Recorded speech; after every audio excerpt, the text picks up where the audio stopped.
السلام عليكم ورحمة الله وبركاته. يعني من الظواهر اللي كنشوفوها في مساجد المسلمين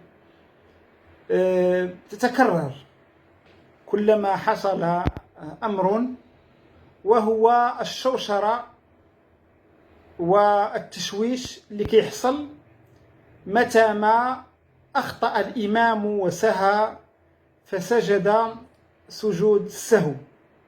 كتلقى الناس غير كيسلموا وكيبداو يتساءلوا ويشوشوا هل ما فعله الإمام صحيح أم هو خطأ، كيف ما الذي حصل وماذا كذا وماذا كذا وما كذا. فتحصل شوشرة كبيرة في المسجد ربما تدوم يعني ما يقرب أو يجاوز نصف ساعة. لماذا هذا؟ الله تبارك وتعالى ملي خلقنا خلق فينا واحد الصفة اللي هي تلازمنا وفيها خير لنا، وهي صفة السهو والنسيان. ولولا هذه الصفة ما يمكنش تستقم حياة البشر أبدا. وهذه الصفة ماشي فينا احنا بوحدنا، بل في النبي صلى الله عليه وآله وسلم. وحتى يسلم مقام الاقتداء، حتى النبي صلى الله عليه وسلم ثبت أنه سهى وسجد للسهو. طبعا القاعدة في سجود السهو وبخاصة في مذهبنا المالكي أن الزيادة تستلزم يعني البعد، والنقص يستلزم السجود القبلي.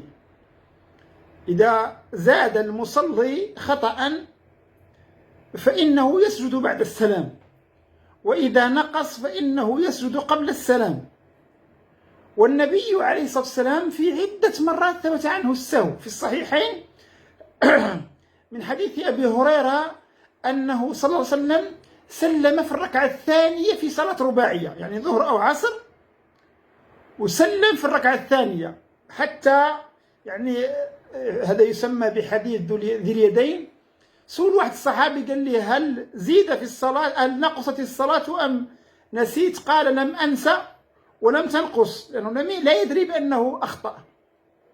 وثبت عنه صلى الله عليه وسلم أنه سلم في الثالثة في صلاة رباعية أخرى، كما في صحيح مسلم من حديث عمران بن حسين رضي الله تبارك وتعالى عنه. وثبت عنه صلى الله عليه وسلم أنه زاد ركعة خامسة في رباعية صلى الله عليه وسلم، كما في الصحيحين من حديث عبد الله بن مسعود. بل ثبت عنه صلى الله عليه وسلم أنه أسقط التشهد الأوسط سهوا صلى الله عليه وسلم، كما في الصحيحين كذلك.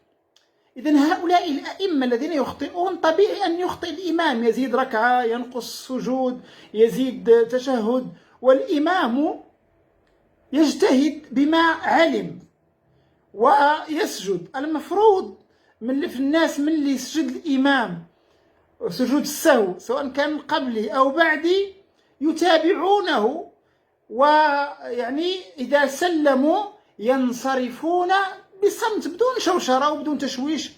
وأحيانا يعني بعضهم يعني يقلل من أدبه مع الإمام فيستنكر هذا السهو، وهذا علامة على الجهل يعني الكبير الذي يتصف به بعض هؤلاء.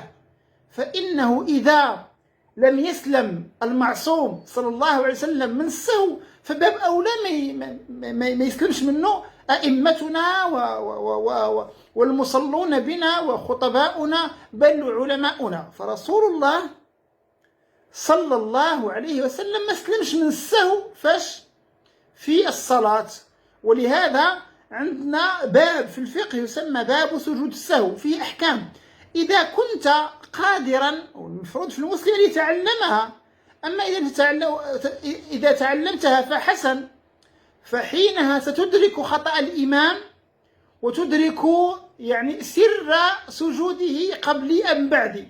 إذا ما عرفتيش يعني اسكت واكتفي بالاقتداء بالإمام، وهو يتحمل عنك ولا شيء عليك. حتى لو أخطأ في تقديم سجود على آخر فالأمر فيه شيء من السعة. والسلام عليكم ورحمة الله وبركاته.